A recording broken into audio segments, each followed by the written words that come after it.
আপনারা সকলে মোল্লা নাজিমের জন্য দোয়া করবেন। আসলে হক কথা, আমি শ্বশুরকেও সে ছাড়ে না। আমাদের কাঙ্ক্ষিত সেই মসজিদে নামিরার এটি প্রথম জুমা, যেটি স্বপ্ন দেখেছেন মাওলানা হাবিবুর রহমান সাহেব, আমার শ্বশুর। ইসলাম is my deen, Islam is আসলে আমাদের এই মসজিদটা ছিল আমাদের অনেক দিনের স্বপ্ন। এই স্বপ্ন আজকে আমাদের আসলে আল্লাহর অশেষ রহমতে সেটা বাস্তবায়ন হয়েছে।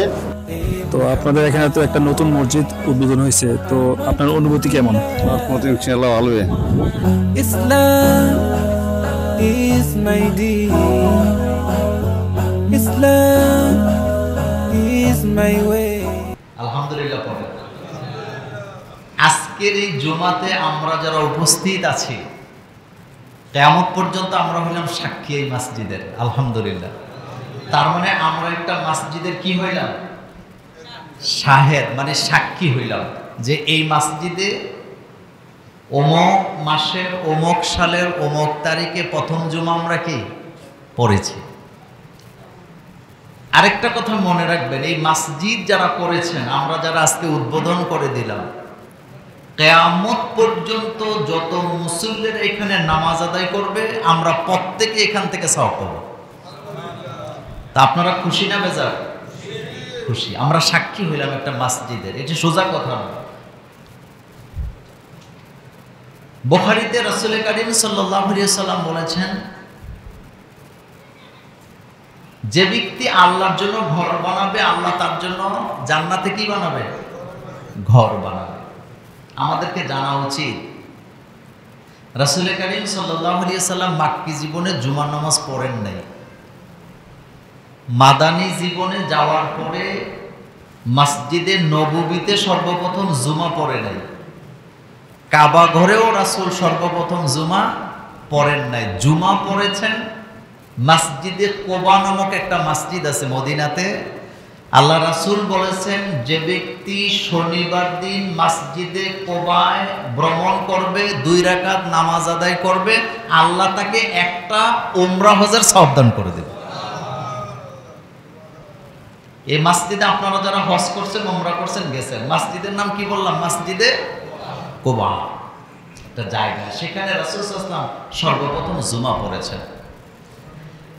আরেকটা কথা, চমৎকার কথা, সেটা হলো এতদিন এই মসজিদে আজান হয়েছে, নামাজ হয়েছে, সওয়াব হয়েছে, কিন্তু আজকে জুমার নামাজ পড়ার কারণে, অর্থাৎ এটা জুমার নামাজে পরিণত হওয়ার কারণে, জুমা মসজিদ করার কারণে আজকে থেকে এই মসজিদের নামাজ পড়লে আগে যে সওয়াব পাইতেন তার চেয়ে 27 গুণ বেশি সওয়াব পাবেন।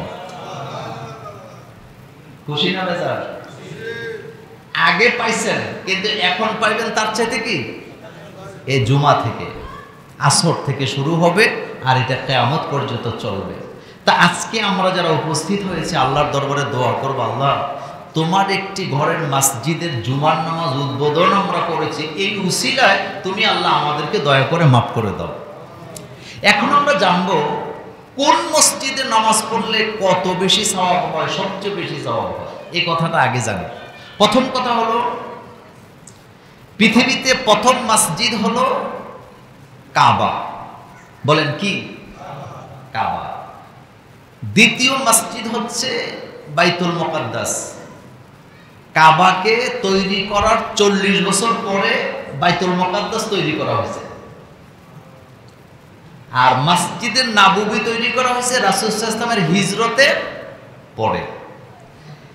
রাসূল করিম সাল্লাল্লাহু আলাইহি ওয়াসাল্লাম সুনান মুসলিম শরীফের হাদিসে বলেছেন, যে ব্যক্তি কাবা ঘরে 1 রাকাত নামাজ আদায় করবেন, আল্লাহ পাক তাকে 1 লক্ষ রাকাতের সওয়াব দান করে দিবেন। বলেন কত লক্ষ? সোজা কথা নয়। আমাদের দেশে কিছু হাজী সাহেব আছেন, তারা একটু অলস, মানে উমরা করতে যাইয়া, হজ করতে যাইয়াও জামাতে নামাজ পড়তে চায় না, মানে অলসতার কারণে। অথচ একবার চিন্তা করি না যে কাবা ঘরে 1 রাকাত নামাজ পড়লে কত লক্ষ? 1 লক্ষ রাকাতের সওয়াব পাওয়া যায়। সুবহানাল্লাহ। এই সুযোগ, টাকা থাকলে সিঙ্গাপুর ইউরোপ যায় লাভ নাই, মক্কা মদিনা যাওয়া দরকার।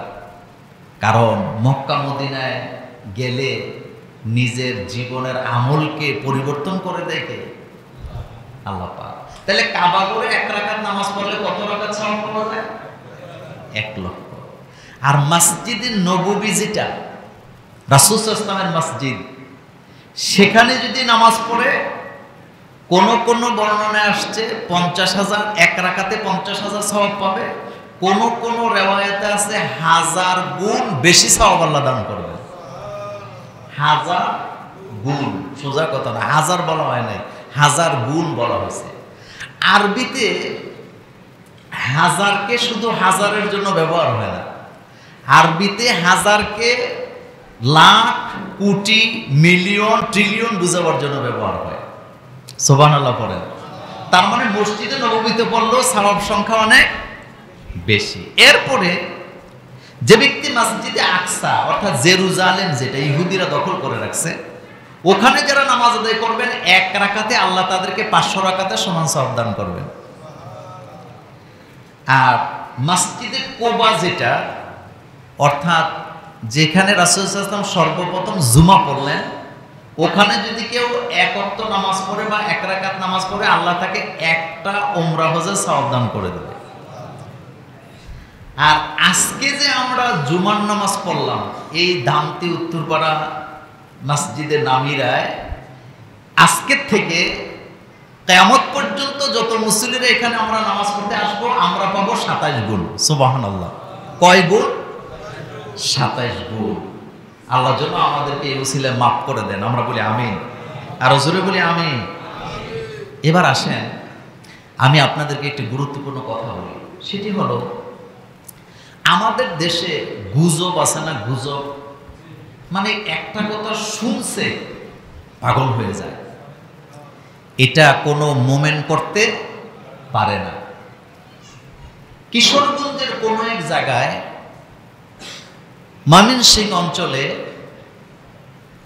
কেউ একজন প্রচার করছে যে ওই বিলের মধ্যে গোসল করলে চর্মরোগ ভালো হয়ে যায়। আপনাদের মনোযোগ আছে তো? কি ভালো হয়? চর্মরোগ। এটা শোনার পরে এলাকা না শুধু বহু দূর দূরান্ত থেকে মানুষেরা গাড়ি টাড়ি ভাড়া করে ওই বিলের মধ্যে নাইমা, বিলের যত আপনার আবর্জনা ছিল, কাদা ছিল, সব গায়ের মধ্যে মাইখা মাইখা পুরো বিলকে পরিষ্কার করে দিয়ে তারা নিয়ে গেছে। পরবর্তীতে জানা গেল যেই লোকটা এটা ছড়াইছেন ওই বিলের মধ্যে তার জমি আছিল, কিন্তু এত কাদা এত ঘাস পরিষ্কার করতে পারে না, ফসলও করতে পারে না, যার কারণে সে এটা ছড়ায় দিছে যে এখানে যদি কেউ গোসল করে তার শরীরের কি ভালো হয়? চর্মরোগ। আর আমরা বাঙালি ইমান বড়ই দুর্বল, নড়বড়ে। যখন শুনছে ওই বিলের মধ্যে গোসল করলে চর্মরোগ ভালো হয়ে যায়, হাজার হাজার লক্ষ লক্ষ লোক, নারী পুরুষ যায় ওখানে গোসল করে, বিলও পরিষ্কার, বেটার কাম কি হয়ে গেছে? হাসিল হয়ে গেছে। গত 4-5 দিন আগে বাংলাদেশের উত্তর অঞ্চলের এক জায়গায় একটা পুকুরের মধ্যে একটা জিনিস এটা ভেসে উঠে বুড় বুড় করে, বুদবুদনি বুঝেন তো আপনারা, আবার কিছুক্ষণ পরে এটা ডুবে যায়। এলাকার লোকজন পাগল হয়ে গেছে যে জিনিসটা কি। হাজার হাজার নারী পুরুষ, মুসল্লি, বেনামাজি, নামাজি, নারী, আবাল, বিদ্যা, বনিতা চতুর্পাশে দাঁড়ায় অপেক্ষা করতেছে। এক ভদ্রলোক বুড়া মুরব্বী বৃষ্টির মধ্যে চেয়ার মাথায় দিয়ে বসে আছে জিনিসটাকে দেখার জন্য। আপনারা কি আমার কথা বুঝেন? আচ্ছা, পরবর্তীতে আমাদের যাদের একটু কমন সেন্স আছে, আমরা বারবারই বলছি এটা হয় গাছের গুঁড়ি হবে, নতুবা তাল গাছের গুঁড়ি হবে, এর বাইরে কিছু হবে না। এটাতে গ্যাস জমছে, এটা বাড়ছে, কিন্তু কে শুনে কার কথা? গাড়ি টাড়ি ভাড়া করে গেছে এটা শোনার জন্য, দেখার জন্য জিনিসটা কি। এক মুরব্বিরে দেখলাম চেয়ার মাথা দিয়ে বৃষ্টি থেকে বাঁচার জন্য বসে আছে, জিনিসটা কি দেখতে হবে। পরবর্তীতে ফায়ার সার্ভিসের লোকেরা আসছে, ডুবুরির লোকেরা আসছে, এলাকার যুবকেরা নেমে এটা উঠাইয়া দেখে এটা একটা তাল গাছ। মনোযোগ আছে আপনাদের? এটা কি গাছ? তাল গাছ। তো এটা অনেকদিন পুকুরে পড়েছিল, তো পচতে পচতে ভিতরে গ্যাস জমছে, তো গ্যাস যখন চাপ মারে এটা উপরে উঠে আসে, তো বুদবুদানি বাইরে হইলে গ্যাস চলে যায়, এটা আবার ডুবে, আবার যখন গ্যাস তৈরি হয় আবার এটা বাসে। একটা কথা মনে রাখবেন, কোন কথা, কোন ব্যক্তির কেরামতি, কোন আশ্চর্য জিনিসের কথা শুনে ওখানে দৌড়াইয়া যাওয়া যাবে না, এটা শিরক, যতক্ষণ আপনি এটা যাচাই বাছাই করেন। আপনি যদি যাচাই ছাড়া বিশ্বাস করেন আপনার ঈমান চলে যাবে। রাসূল করিম সাল্লাল্লাহু আলাইহি ওয়াসাল্লাম যেই বছর তিনি হজ করলেন তার আগের বছরও তিনি হজ করতে আসছিলেন, কিন্তু রাসূল সাল্লাল্লাহু আলাইহি ওয়াসাল্লামকে তারা হজ করতে দেয় নাই। একটা খবর ছড়ায়া দিলেন যে হযরত ওসমান রাদিয়াল্লাহু তাআলা আনহুকে হত্যা করা হয়েছে। বিশ্ব নবী রাহমাতুল লিল আলামিন টেনে নিজের ইহরামের কাপড় খুলে ফেলছে। রাসূলুল্লাহ সাল্লাল্লাহু আলাইহি ওয়াসাল্লাম ইহরামের কাপড় খুলে রাসূল ঘোষণা দিয়েছে, আমার ওসমানের হত্যার বদলা না নিয়ে আমরা মক্কা থেকে মদিনাতে ফেরত যাব না। ঘোষণাটা দিয়েছেন রাহমাতুল লিল সোজা। এটা কোনো সাধারণ নেতার ঘোষণা নয়, এটা সাধারণ হুজুরের ঘোষণা নয়।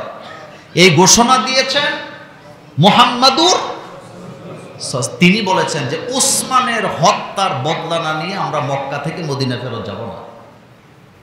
কিন্তু ওসমানের হত্যার এই সংবাদটা ছিল সত্য নাকি মিথ্যা? এটা একটা গুজব ছিল। বলেন এটা কি ছিল? আল্লাহ রাব্বুল আলামিন আয়াত নাজিল করে জানায় দিলেন, ইন জাআকুম ফাসিকুন বিনাবাইন ফাতাবায়ানু আন তুসিবু কওমান বিজাহাল। আল্লাহ পাক বললেন, তোমাদেরকে কেউ যদি কোনো খবর দেয়, কোনো খবর জানায়, যাচাই বাছাই না করে সেটা বিশ্বাস করবা না। যদি করো তাহলে তোমাদের নিজেদের অজান্তে বিশ্বাস করার কারণে কারো না কারো উপরে তুমি জুলুম করার সম্ভাবনা আছে। এই আয়াত প্রমাণ করে টেলিভিশনে হোক, ফেসবুকে হোক, মনোযোগ আছে আপনাদের? টেলিভিশনে হোক, ফেসবুকে হোক, বাস্তবে হোক, মাইকিংয়ে হোক, লোকমুখে হোক, কোনো কথাকে বিশ্বাস করা যাবে না। কোনো আশ্চর্যজনক জিনিস যাচাই বাছাই ছাড়া বিশ্বাস করা যাবে না। এটা ঈমান, এটা মুমিনের দায়িত্ব। আর এটা আমাদেরকে হুকুম করেছেন কে? আল্লাহ পাক। আজকের পরে আশা করি কোনো কথা শুনে দৌড় দিবেন না। ফেসবুকে হাজার হাজার সংবাদ আছে, ম্যাক্সিমাম গুলা মিথ্যা। মিথ্যা কি না? মিথ্যা। এগুলা বিশ্বাস করা মুমিনের কাজ হতে পারে না। কেউ একজন বলে দিল দামতি মাদ্রাসার কি বলে পুকুরের মধ্যে সিন্ধুক বাসে লোকেরা খাবার দাবার করলে প্লেট টেলেট দিয়ে যায়। এগুলা বিশ্বাস করার কোনো কারণ নাই, কারণ এগুলা নিতান্তই গুজব, আর গুজব বিশ্বাস করা ইসলামে জায়েজ নাই। আপনাদের কি মনোযোগ আছে? আছে। আল্লাহ যেন আমাদেরকে এর থেকে হেফাজত করেন, আমরা বলি আমিন। এবার আমরা জানব, এই যে আমরা আজকে এখানে অংশগ্রহণ করলাম, যেই মসজিদে জুমার নামাজ হয়, এই মসজিদের মুসল্লিদের জন্য আল্লাহ পাক 10টি ফজিলত রেখেছেন। বলেন কয়টা? 10টা। বলেন কয়টা?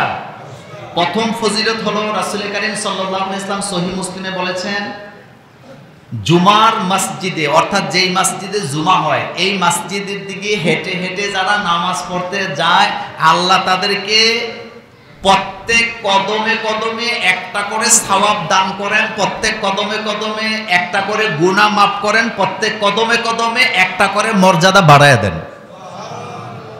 আমি কথাটা আরেকবার রিপিট করি, প্রত্যেক কদমে কদমে একটা গুনাহ কি হয়?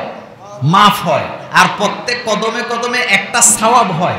প্রত্যেক কদমে কদমে একটা করে মর্যাদা বাড়ায়া দেয়। সুবহানাল্লাহ। তার মানে বোঝা গেল আপনি যতবার মসজিদে আসতেছেন, যাচ্ছেন, প্রত্যেক কদমে কদমে একটা করে নেকি পাচ্ছেন, প্রত্যেক কদমে কদমে একটা করে সওয়াব পাচ্ছেন, প্রত্যেক কদমে কদমে আল্লাহ একটা করে মর্যাদা আমাদেরকে বাড়ায়া দিচ্ছেন। এজন্য আল্লাহ পাক বলেছেন, ইযা নুদিয়া লিস-সালাতি মিন ইয়াউমিল জুমআ ফাসআউ ইলা যিকরিল্লাহ। যখন জুমার নামাজের জন্য মসজিদে আজান দেওয়া হবে, তোমরা মসজিদের দিকে দৌড়াইতে থাকো, দৌড়ে দৌড়ে চলে যাও। জুমার দিনে জুমার আজান হলে আর কোনো কাজ করা যাবে না, মসজিদে যেতে হবে। কিন্তু আমরা বাংলাদেশের মুসলমানেরা জুমার দিনে যত অনুষ্ঠান, ছেলের খতনার অনুষ্ঠান, মেয়ের বিয়ের অনুষ্ঠান, ছেলের আকিকার অনুষ্ঠান, সবগুলোই জুমার দিনে আছে না? না, জুমার দিনে আমাদের অনুষ্ঠানের শেষ নাই। বিয়ে, শাদি, এরপরে দরবার, মাতাব্বরি, জিয়াফত, এরপরে ছেলের বিয়া, মেয়ের বিয়া, দাদা দাদির কি বলে জিয়াফত, সবগুলা কোন দিন? জুমার দিন। জুমার নামাজও পড়তে পারে না, খুতবাটাও শুনতে পারে না, দারুণ ব্যস্ত, জুমার হক আদায় হয় নাই। 2 নম্বরে রাসূল করিম সাল্লাল্লাহু আলাইহি সাল্লাম বলেছেন, যে ব্যক্তি মসজিদের দিকে যাবে নামাজ আদায় করার জন্য, ওযু করে বাড়ি থেকে, আল্লাহ রাব্বুল আলামিন তাকে একটা ইহরাম পরলে যে সওয়াব হয়, আল্লাহ তাকে সেই সওয়াব দান করে দেবে। আমাদের মনোযোগ আছে? ইহরাম, হাজিরা ইহরাম পরে না উমরা করার জন্য, বাড়ি থেকে পবিত্রতা অর্জন করে ওযু করে যারা হেঁটে হেঁটে মসজিদের দিকে যাবে, আল্লাহ তাদেরকে একটা ইহরাম পরার সওয়াব দান করে দিবে। 3 নম্বর মর্যাদা, আল্লাহর পক্ষ থেকে এই বান্দাকে নিরাপত্তা দিবেন। কি দিবেন? নিরাপত্তা, মানে শয়তান, ওয়াসওয়াসা, অনিষ্টকারী তাকে আক্রমণ করতে পারবে না। 4 নম্বর, আল্লাহ রাব্বুল আলামিন নিজে তার বান্দাকে সম্মানিত করবেন যারা মসজিদে যায় নামাজ আদায় করে। আমরা নামাজ পড়ব কোথায় যায় বলেন তো? মসজিদে। মসজিদ, মসজিদ, মসজিদ। আপনি আসবেন, আপনার ছেলে আসবে, আপনার নাতি আসবে, নাতনি আসবে, বাচ্চারা আসবে। একটা কথা বলে দিয়ে দিই ফাঁক দিয়ে, সেটি হলো মসজিদে বাচ্চারা আসলে দমকি দিবেন না। কি দিবেন না? দমকি দিবেন না। ইশারায় দুষ্টামি করলে ইশারাতে শাসন করবেন, আওয়াজ দিবেন না। বাচ্চারা মসজিদে আসা মানে ভালো লক্ষণ নাকি খারাপ লক্ষণ? ভালো লক্ষণ, ভালো লক্ষণ। যেই বাচ্চাটাকে আপনি মসজিদ থেকে দুষ্টামি করার কারণে ঘাট ধরে বের করে দিতেছেন, হতে পারে এই বাচ্চাটাই একদিন এই মসজিদে জুমার নামাজের খতিবের দায়িত্ব পালন করবে। কথা বলতে বুঝাইতে পারিনি, আমি কথাটা আবার বলি। যেই বাচ্চাটাকে আপনি দুষ্টামির কারণে ঘাট ধরে মসজিদ থেকে বের করে দিচ্ছেন, হতে পারে এই বাচ্চাটাই ভবিষ্যতে এই মসজিদের খতিবের দায়িত্ব পালন করবে, জুমার নামাজের খুতবা দিবে। এই ঘটনা আমাদের দামতি গ্রামে আছে না? আছে। সুতরাং এটা কখনো করবেন না। এরপরে যারা মসজিদে যে নামাজ আদায় করে তাদের জন্য ইবনে মাজার একটি হাদিসে আসছে, আল্লাহ রাব্বুল আলামিন তাদেরকে জিহাদের সমান সওয়াব দান করে দিবেন। তার মানে মসজিদে যাইতে জিহাদ লাগে। বলেন কি লাগে? জিহাদ। শয়তান বলে এত দূরে যায় লাভ কি, এত কষ্ট করে লাভ কি, ঘরে পড়ে ফেলো। কিন্তু আপনি যে শয়তানকে কি বলে প্রতিহত করে মসজিদে আসছেন, এজন্য এটা কি জিহাদ নাকি জিহাদ না? এটা একটা জিহাদ। এরপরে 6 নাম্বার, যে ব্যক্তি মসজিদে এসে নামাজ আদায় করবে, কিয়ামতের দিন এই নামাজ তাকে আলো দিয়ে হাসর, মিজান, ফুলছাড়া পার করে আল্লাহ জান্নাত পর্যন্ত পৌঁছায় দেবে। একটা আলো পাবেন আপনি। বলেন কি পাবেন? আলো, নূর পাবেন, নূর। এরপরে 8 নম্বরে আল্লাহ পাকের আরশে আযমের নিচে এই বান্দাকে আল্লাহ পাক জায়গা করে দিবে। সুবহানাল্লাহ পড়ে। এটা 7 নম্বর। আরশে আযমের ছায়ার নিচে কি দিবেন? জায়গা করে দিবেন। 8 নম্বর, ফেরেশতারা ওই বান্দাকে জান্নাতে মেহমানদারি করবেন। সুবহানাল্লাহ পড়েন। ফেরেশতারা জান্নাতে কি করবেন? মেহমানদারি করবেন।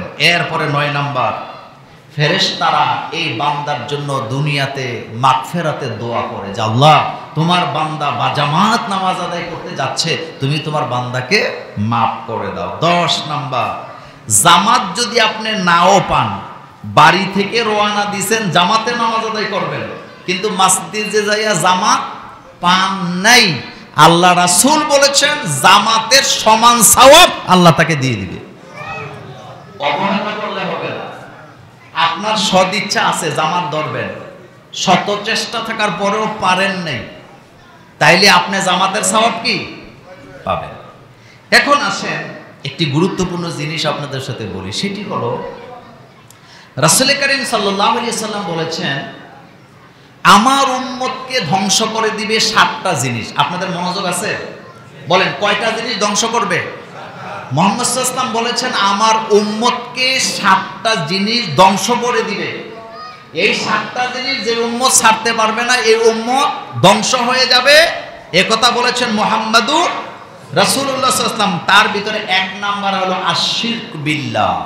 যে ব্যক্তি আল্লাহর সাথে শিরিক করবে তার দুনিয়াও শেষ, তার আখিরাতও কি শেষ। 2 নাম্বার অসহাব, যে ব্যক্তি জাদুতে বিশ্বাস করে। বলেন কিসে বিশ্বাস করে? জাদু। জাদু আমাদের দেশে আছে নেই? আছে। জাদুতে বিশ্বাস করা জায়েজ নাই। আল্লাহ রাসূল বলছেন যে ব্যক্তি জাদুকরের কাছে যায় তার 40 দিনের ইবাদত বরবাদ হয়ে যায়, আর যে ব্যক্তি জাদুকরের কথা বিশ্বাস করে তার ঈমান চলে যায়। তাহলে 7টা জিনিস রাসূল সাল্লাল্লাহু আলাইহি ওয়াসাল্লাম বলেছেন আমার উম্মতকে ধ্বংস করবে। তার ভিতরে একটা হলো আল্লাহর সাথে শিরিক, আর একটা হলো জাদুকরকে বিশ্বাস করা। 3 নম্বরে ওয়াল কাতলুন নাফস, মারামারি, হত্যা, রক্তপাত। আমাদের দেশে আসেনি? রাজনৈতিক মারামারি আসেনি? আপনাদের দেবিদ্বারে বোধহয় মানুষ মানুষকে খুন করে না, আমাদের বাংলাদেশ বোধহয় করে না। রাসূল বলছেন আমার উম্মতকে এই জিনিস কি করবে? ধ্বংস করে দিবে। এরপরে ওয়া আকলুর রিবা, যারা সুদ খায়, সুদ আমার উম্মতকে কি করে দিবে? ধ্বংস করে দিবে। এরপরে আল্লাহ রাসূল সাল্লাল্লাহু আলাইহি ওয়াসাল্লাম বলেছেন ওয়া আকলু মালিল ইয়াতীম, যে ব্যক্তি এতিমের মাল খাবে সে ধ্বংস হয়ে যাবে। এতিমের মাল, চাচা জেডা এতিম বাতিজা বাতিজির সম্পদকে খেয়ে ফেলে বা এতিমের মাল খায়, এরকমের মানুষ আমাদের সমাজে আসেনি? আপনাদের দামতিতে বোধহয় নাই? আছে, আছে। আল্লাহ পাক কোরআনে বলছেন যারা এতিমের মাল খায় তারা পেটের ভিতরে কি ঢুকায় বলেন তো? আগুন, জাহান্নামের আগুন ঢুকায়। এরপরে আল্লাহ রাসূল বলেছেন 6 নম্বরে আমার উম্মতকে ধ্বংস করার আরেকটি জিনিস হলো যারা যুদ্ধের ময়দান থেকে ভাইদেরকে রেখে পালায়া যায়। এরকমের যুদ্ধ আছে না? যুদ্ধের ময়দানে গেছেন, ডাক ডোল বাজায়া, জেহাদের ময়দানে যখন গেছেন তখন আপনার মনে পড়ছে যে আপনি এনে মইরা লাভ কি, রক্ত দিয়ে লাভ কি, আপনি এখান থেকে পালায়া গেছেন। আপনি কি সুপুরুষ না কাপুরুষ? আর রাসূল বলছেন এই ধরনের লোকেরা কি হয়ে যাবে? ধ্বংস হয়ে যাবে, তারা জাহান্নামে। এরপরে সর্বশেষ 7 নাম্বার গুরুত্বপূর্ণ পয়েন্ট, আল্লাহ রাসূল বলেছেন ওয়াকাসফুল মুহসানাত, সতী সাধবী নারীর প্রতি যারা মিথ্যা অপবাদ দেয়, মনোযোগ দেন, সতী সাধবী নারীর প্রতি যারা কি দেয়? মিথ্যা অপবাদ দেয়। মহিলাটা স্বামী মরে গেছে অথবা স্বামীটা বিদেশে আছে, মহিলা ভালো মানুষ, কোনো খারাপ কাজ করেন নাই, এরপরেও তার বিরুদ্ধে বাড়ির লোকেরা বিভিন্ন কারণে, শত্রুতার কারণে তার বিরুদ্ধে খারাপ কথা, কুকথা তুলে দিয়ে তার ইজ্জত নষ্ট করে, এরকমের মানুষ আমাদের সমাজে আছে নাকি নাই? একটা মহিলার স্বামী মরে গেছে, মহিলাটা কোনো রকমে তার সন্তানগুলিকে নিয়ে সমাজে বাস করে। একটা মহিলার স্বামী বিদেশে আছে, সে তার বাচ্চাদেরকে নিয়ে জীবন যুদ্ধ করে যাচ্ছেন সমাজে তার বাচ্চাদেরকে মানুষ করার জন্য। বিনা কারণে মানুষ, কিছু সমাজের মানুষেরা ওই সতী সাধবী নারীদেরকে অপবাদ দেয়। এই অভ্যাস আমাদের সমাজের ম্যাক্সিমাম লোকের মধ্যে আছে। আর এই অপবাদ দেওয়ার পরে যাচাই বাছাই ছাড়া বিশ্বাস করে এরকমের লোকও আমাদের দেশে আছে। কথা বলেন আছে কিনা? এটা করা যাবে না। এই 7টি কাজ যারা করবেন তারা ধ্বংস হয়ে যাবেন বলেছেন মুহাম্মদুর রাসূলুল্লাহ সাল্লাল্লাহু আলাইহি ওয়াসাল্লাম। শুনেন, কাউকে অপবাদ দেওয়া এটা জঘন্য অপরাধ। রাসূল কারীম সাল্লাল্লাহু আলাইহি ওয়াসাল্লাম বলেছেন কুল্লুল মুসলিমি আলাল মুসলিমি হারামুন দামুহু ওয়া মালুহু ওয়া ইরদুহু। রাসূল কারীম সাল্লাল্লাহু আলাইহি ওয়াসাল্লাম বলেছেন একজন মুমিনের জন্য আরেকজন মুমিনের উপরে 3টা জিনিসকে হারাম করা হয়েছে। 1 নম্বরে তার রক্ত, 2 নম্বরে তার মাল, 3 নম্বরে তার ইজ্জত। আমার ইজ্জত নিয়ে যদি আমাদের হাফেজ মাওলানা কাশেম ভাই খেলাধুলা করেন, তাহলে ওনার ইজ্জতকে নষ্ট করে দিবে কে? এবার আপনি নোট করেন আপনার কলিজার খাতায়, আপনি যদি কাউকে অপবাদ দিয়ে থাকেন অথবা বিনা দোষে যদি আপনি কাউকে অপবাদ দিয়ে থাকেন, কারো ইজ্জত নষ্ট করে থাকেন, আপনার মৃত্যুর আগে আপনার উপরে সেম জিনিস আসবে। আল্লাহ পাক আপনার ইজ্জতকে নষ্ট করে সমাজ থেকে আপনাকে বঞ্চিত করে দিবে। অতীতে আমরা দেখেছি যারা আলেম ওলামার ইজ্জত নিয়ে খেলাধুলা করছে, তাদের ইজ্জত আছে না গেছে? এত আসতে বললে হবে, আছে না গেছে? আপনি যদি আপনার সমাজে চোখ দেন, তাহলে দেখবেন যারা মানুষের ইজ্জত নষ্ট করছে অটোমেটিক তার ইজ্জত শেষ। যারা অন্যের সন্তানের ইজ্জত নষ্ট করছে অটোমেটিক তার ইজ্জত কি নষ্ট হয়ে গেছে, তার ছেলে মেয়ের ইজ্জত কি হয়ে গেছে? নষ্ট হয়ে গেছে। এই জন্য কারো ইজ্জত নিয়ে খেলামেলা করা যাবে না। এখন আসেন একটি গুরুত্বপূর্ণ কথা বলি। আমাদের দেশে এই মুহূর্তে সবচেয়ে বেশি জঘন্যভাবে একটা অপরাধ চলছে, সেটা হলো একজন তাবিজ করতেছে, একজন আরেকজনকে কালো জাদু করতেছে। এই কালো জাদুর কারণে আল্লাহ পাক কোরআনে সূরাতুল বাকারায় বলেছেন, কালো জাদুর কারণে একটা সংসার, একটা পরিবার ধ্বংস হয়ে যায়। কথাটা কে বলছেন? আল্লাহ পাক। আমাদের দেশে স্বামী তার স্ত্রীকে তাবিজ করতেছে, স্ত্রী স্বামীকে তাবিজ করতেছে।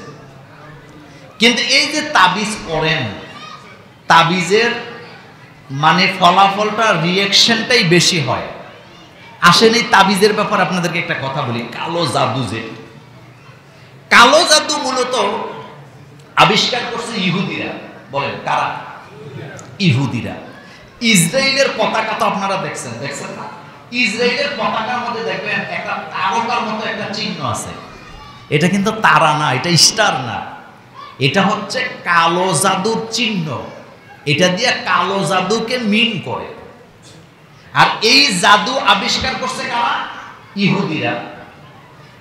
আচ্ছা বলেন তো, মুহাম্মদ সাল্লাল্লাহু আলাইহি ওয়াসাল্লামের চেয়ে মর্যাদাশীল ব্যক্তি পৃথিবীতে আর কেউ আছে? রাসূলুল্লাহর চেয়ে সেই ব্যক্তি মানে নিরাপদ ব্যক্তি আর কেউ আছে? কিন্তু আপনি তো জানেন সেই নবীকেও ইহুদিরা কালো জাদু করছে, করে না? আল্লাহ রাসূলের চিরুনি চুরি করে নিয়ে গেছে ইহুদিরা। রাসূল সাল্লাল্লাহু আলাইহি ওয়াসাল্লামের চুল দাড়ি চুরি করে নিয়ে গেছে, নিয়ে তারা রাসূল সাল্লাল্লাহু আলাইহি ওয়াসাল্লামকে জাদু করছে। জাদু করার পরে সেই জাদুর আসরে রাসূল সাল্লাল্লাহু আলাইহি ওয়াসাল্লাম অসুস্থ হয়ে বিছানায় পড়ে গেছে। একটা কথা মনে রাখবেন, কালো জাদু যাদেরকে করা হয় বা তাবিজ তোমার যাদেরকে করা হয়, কিভাবে বুঝবেন? এক নম্বরে তাকে কোনো ওষুধে কাজ করবে না। দুই নাম্বার, তার দুনিয়াতে কোনো শান্তি লাগবে না। আপনি ঘরে বাইরে কোথাও তার শান্তি লাগবে না, কাজে কর্মে তার মন বসবে না। তিন নাম্বার, যত খাবার সে খাওয়ার চেষ্টা করুক শরীরের মধ্যে শক্তি সে পাবে না। চার নাম্বার, ইবাদতে তার মন বসবে না। পাঁচ নাম্বার, কথা ভুলে যাবে, কোনো কথা মনে রাখতে পারবে না। একজন ফেরেশতা রাসূল সাল্লাল্লাহু আলাইহি ওয়াসাল্লামের সামনে দাঁড়াইছে, আরেকজন ফেরেশতা দাঁড়াইছে, মোট দুইজন। তো রাসূল সাল্লাল্লাহু আলাইহি ওয়াসাল্লাম শুয়ে আছেন, একজন ফেরেশতা আরেকজন ফেরেশতাকে রাসূল সাল্লাল্লাহু আলাইহি ওয়াসাল্লামকে শোনায়া জিজ্ঞেস করতেছেন যে মুহাম্মদ সাল্লাল্লাহু আলাইহি ওয়াসাল্লামের কি হয়েছে, উনি এভাবে বিছানা শুয়ে থাকে কেন, এভাবে অসুস্থ হয়ে পড়ে আছেন কেন? দ্বিতীয় ফেরেশতা জবাব দিচ্ছেন, মুহাম্মদ সাল্লাল্লাহু আলাইহি ওয়াসাল্লামকে জাদু করা হয়েছে। মানে মুহাম্মদ সাল্লাল্লাহু আলাইহি ওয়াসাল্লামের চুল দাড়ি নিয়ে জাদু করে কুয়ার মধ্যে ফেলে দিছে। দ্বিতীয় ফেরেশতা বলতেছেন, এটার কি কোনো ঔষধ নাই, চিকিৎসা নাই? বলেন হ্যাঁ চিকিৎসা আছে। সেটা কি? কয় তিনি যদি প্রতিনিয়ত সূরাতুন নাস, সূরা ফালাক, বলেন কয়টা সূরা? কি কি?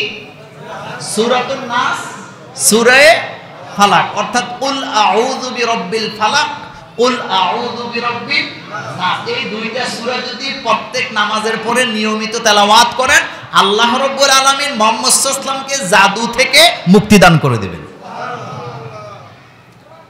কিন্তু আমাদের দেশে একটা কথা এখন আজকে সাবধান করি, যে কথাটা, এই যে আমার মা বোনদেরকে বলি, তাবিজ তোমারে মহিলারা আগায়া না পিছায়া? কথা কয় না, আগায়া। তাবিজের পিছে দৌড়ায়, কবিরাজের পিছে দৌড়ায় কারা বেশি? কিন্তু মহিলাদের একটা কথা বোঝা উচিত, আপনি যে আপনার স্বামীর ভালোবাসা পাওয়ার জন্য এই যে আপনি তাবিজ করতেছেন, এই তাবিজের কারণে তার মৃত্যু হতে পারে। আপনি যে ছেলেকে বশ করার জন্য তাবিজ করতেছেন, তাবিজের কারণে আপনার ছেলেটা মরে যেতে পারে। আপনি যে আপনার স্বামীকে তাবিজ করতেছেন, এই তাবিজের কারণে আপনার স্বামীটাকে আপনি হারাতে পারেন। তাবিজ করা জায়েজ নাই, হারাম। বলেন এটা কি?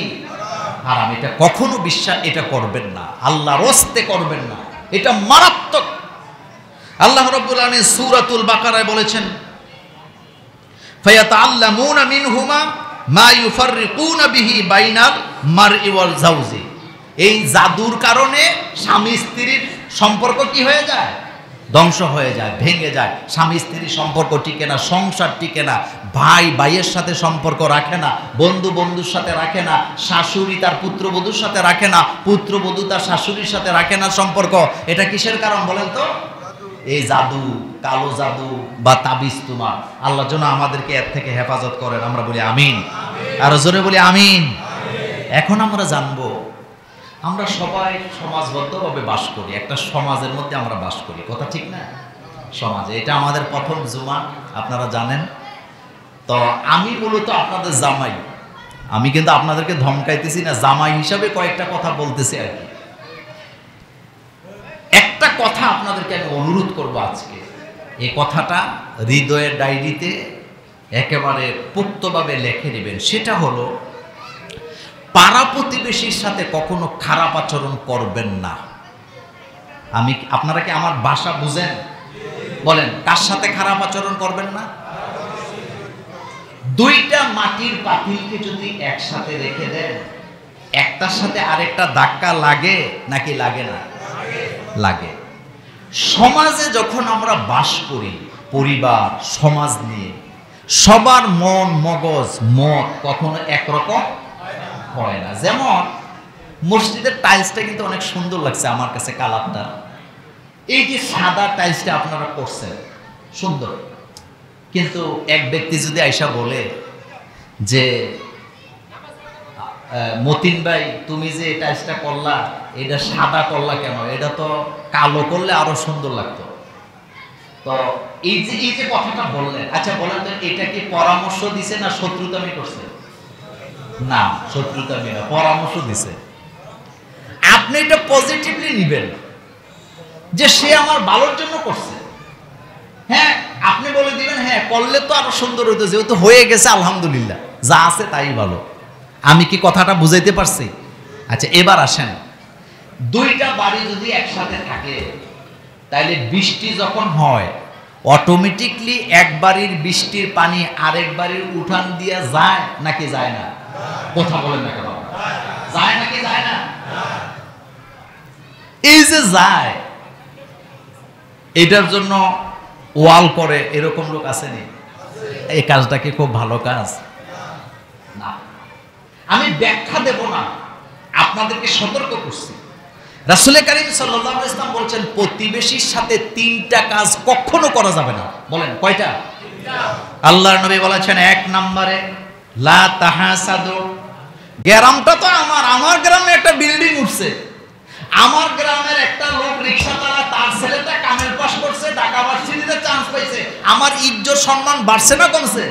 তো আমি আলহামদুলিল্লাহ বলবো, কিন্তু আমি যেন হিংসা না করি। রাসূল বলেন, খবরদার ওয়ালা তাহাসাদু, তোমরা হিংসা করো না। কিন্তু আমাদের মধ্যে হিংসা আছে নি?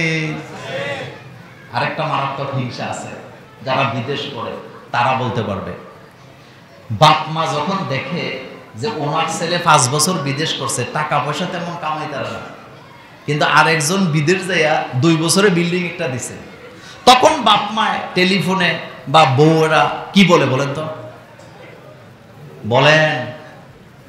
বলে তুমি বিদেশ গিয়ে কি করো? দেখো না অমুকের ছেলে 2 বছরে বিল্ডিং করছে, তোর দ্বারা কিছু হবে না। আচ্ছা, আপনাদেরকে জিজ্ঞেস করতে চাই, এই যে তকদির, সবার তকদির কি সমান? কথা আসতে গেছে, সবার তকদির কি সমান? এই পুকুরের মধ্যে মাছ আছে না? 10টা লোকের এলাকায় দেন, 10টা জাল দিয়ে একই মাপের জাল দিবেন, একই সাইজের দিবেন, জাল মারলে সবার জালের মধ্যে মাছ আসবে না। এটা তকদির। বলেন এটা কি? তকদির। আর আপনি যে খোটা দিতেছেন, এটা মূলত হিংসা। বলেন এটা কি হিংসা, এটা করা যাবে না। 2 নাম্বার ওয়ালা তাবাগাদু, বিদ্বেষ। বিদ্বেষ আমাদের সমাজে এই যে ঝগড়া লাগায় দেয় একজনরে আরেকজনরে দিয়া, এটা বোধহয় দামতি গ্রামে নাই। খামোকা যায় বলতেছে, তুমি জানো না মোল্লা নাজিম কিন্তু তোমার বিরুদ্ধে এই কথাটা বলছে, আর আপনি শূন্য মাত্র মাথা গরম হয়ে গেছে। কিন্তু আপনি বলা উচিত হইল যে বাইরে মোল্লা নাজিম আমারে কি বলছে না বলছে আমার সামনে তো বলে নাই, পেছনে বলুক, পিছে লোকে কত কথা বলে। তাইলে শান্তি না অশান্তি? শান্তি। বলেন তাইলে কি? বিশ্বাস করবেন না, এই কাজ আছে। আরেকটা হলো গ্রামে কিছু মুরব্বী থাকে, ইচ্ছা করলে ঝামেলাটা মিটাইতে পারে কিন্তু মিঠাই না, কারণ যতদিন না মিটবে 2 পক্ষ থেকেই দোকানে বসে রং চা খাওয়া যায়। আমি কি কথা বেশি বলে ফেললাম? কারণ 2 পক্ষ ঝগড়া লাগলে মাঝখান থেকে আরেক দলেরা বসে বসে কি খায়, এখান থেকেও খায় ওখান থেকেও, মুজাবজাবিন, না ডাইনে না বাম, এরকমের লোক বোধহয় আমাদের সমাজগুলোতে নাই। 3 নাম্বার, কারো ইজ্জত নিয়ে সিনিমিনি খেলা যাবে। আমার দ্বারা যেন আজকে জুমার মসজিদ থেকে একটা ওয়াদা করি, আমার দ্বারা যেন কারো ইজ্জত নষ্ট না হয়। বলেন রাজি আছেন তো? আমার দ্বারা যেন কারো ইজ্জত নষ্ট না হয়। মনে রাখবেন, মনে রাখবেন, মনে রাখবেন। কিন্তু মসজিদ থেকে বাইরে হইলে আর মনে থাকে না।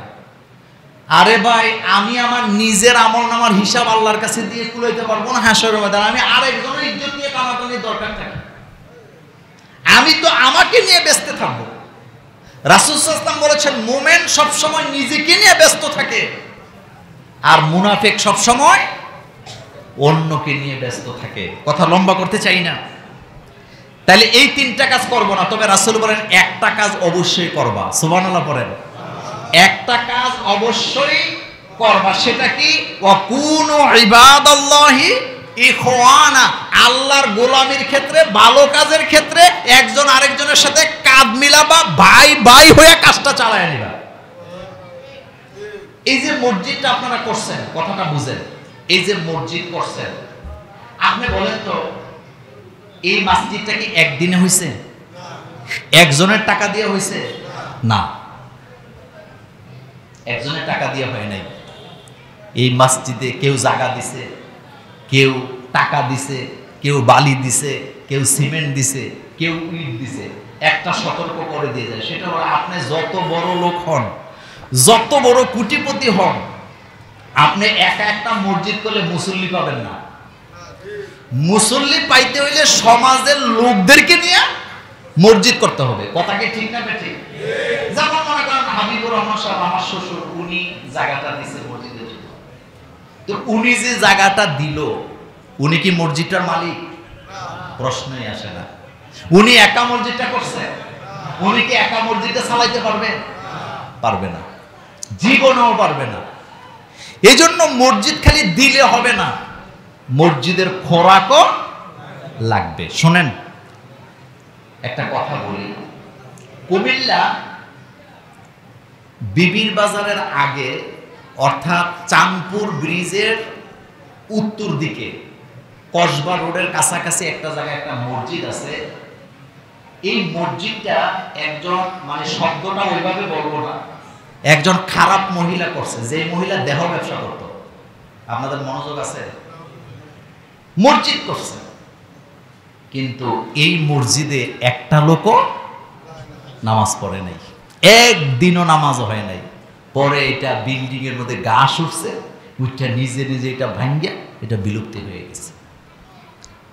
মসজিদ টাইলস করা, চাকচুক্য, মাইক আছে, এসি করা আছে, কিন্তু মুসল্লি নাই। বিপজ্জনক, বিপজ্জনক না? এখানে যে মসজিদটা হয়েছে, এটা আপনার আমার হুকুমে হয় না, এটা অর্ডারটা আসছে কোন থেকে? কারণ এই এলাকার জন্য একটা মসজিদ দরকার ছিল, দরকার ছিল। সেজন্য আপনারা যারা এই পাড়া প্রতিবেশী আছেন, যারা এই আমি যাদেরকে শ্বশুর ডাকি, যারা আমার চোখের সামনে আছেন, আপনাদেরকে একটা কথা বলে দিয়ে যাই, আপনি শুধু নামাজি হবেন না, আপনার পরবর্তী জেনারেশন যেন নামাজি হয়, সেই চেষ্টা আপনাকে এখন থেকে চালাইতে হবে, আর সেটা চালাইতে যে মক্তব আগে তৈরি করেন। আমাদের দেশের মক্তবগুলো বন্ধ হয়ে গেছে, কথা ঠিক না? মক্তবগুলো কি হয়েছে? এটা কিন্তু ভালো লক্ষণ না। আচ্ছা বলেন তো, যারা এখানে অনেক কামেল পাস, দাওরা পাস, এমএ পাস লোক আছেন, নামাজের রুকু সেজদা কেমনে দেয় এটা কি আপনি কলেজে মাদ্রাসায় শিখছেন না মক্তবে শিখছেন? জোরে বলেন। মক্তবে শিখছেন। দোয়ায় কুনুত কোন জায়গায় পড়া লাগে এটা কি কামেল মাদ্রাসায় পড়াছেন না মক্তবের মধ্যে পড়ছেন? মক্তবে আযানটা কেমনে দিতে হয়, ইকামতটা কেমনে দেওয়া লাগে এটা কি আপনি মক্তবে শিখছেন না কামেল মাদ্রাসায় শিখছেন? তাহলে জরুরি কোনটা? মক্তব, মক্তব, মক্তব, মক্তব। সেজন্য আপনাদেরকে পরামর্শ দিয়ে যাই জামাই হিসাবে, প্রথম কথা হলো এখানে একটা মক্তব থাকবে, তবে মক্তবে ঠিক মতো পড়ায় কিনা এই দায়িত্ব সমাজের মুরব্বীরা এসে দেখবেন। কারণ আমাদের দেশে কিছু অলস হুজুরও আছে, ঘুমায় আর মক্তব পড়ায়। কথা কর না কেন? এরকম নাই? হুজুর কামরাতে ঘুমায়, বাচ্চা যেটা বড় হেডারে দিয়ে সবক শোনে, আসেনি? আপনি মক্তবের চাকরিকে অবহেলা করেন, ছোট মনে করেন। ইমামে আজম আবু হানিফা রাহিমাহুল্লাহ ছিলেন একজন মক্তবের শিক্ষক। ইমাম শাফি রাহিমাহুল্লাহ ছিলেন মক্তবের শিক্ষক। বাংলাদেশে একজন আলেম মাওলানা বাসানির নাম জানেন না আপনারা? এরকম লোক নাই, তিনি মূলত একজন মক্তবের শিক্ষক ছিলেন। মক্তব কি ছোট জিনিস না, এখানে বীজ বপন করা হয়, সেজন্য মক্তবগুলোকে চালু করতে হবে। মক্তব, মক্তব। আল্লাহ পাক আমাদেরকে কবুল করুক, আমরা বলি আমিন।